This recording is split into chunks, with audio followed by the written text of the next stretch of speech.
ശ്രീലങ്കൻ പതാക വഹിച്ചുകൊണ്ടുള്ള വാൻഹായി 503 എന്ന ചൈനീസ് കപ്പലിൽ തീപിടുത്തമുണ്ടായി 3 ദിവസം പിന്നിടുകയാണ്. കോസ്റ്റ് ഗാർഡിനും നാവികസേനയ്ക്കും കപ്പലിലെ തീ ഒരു പരിധിവരെ അണയ്ക്കാൻ സാധിച്ചുവെങ്കിലും പൂർണ്ണമായും തീ നിയന്ത്രണ വിധേയമാക്കിയിട്ടില്ല.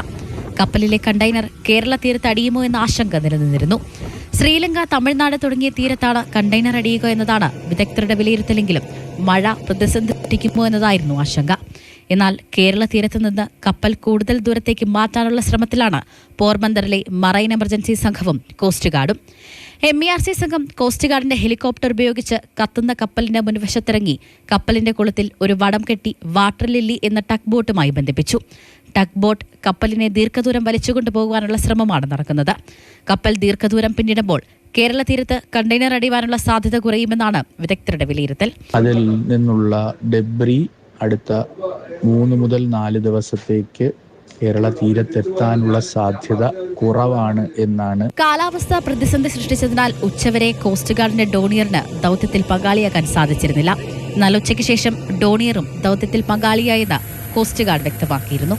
10 മുതൽ 15 ഡിഗ്രി വരെ ചെരിഞ്ഞുവെങ്കിലും കപ്പലിന്റെ സന്തുലിതാവസ്ഥ നിലനിർത്താൻ സാധിച്ചു.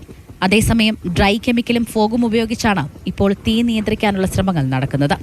വാട്ടർ ജെറ്റുകൾ ഉപയോഗിച്ച് കപ്പലിന്റെ ബോഡി തണുപ്പിക്കാനും സമാന്തരമായി ശ്രമങ്ങൾ നടക്കുന്നുണ്ട്.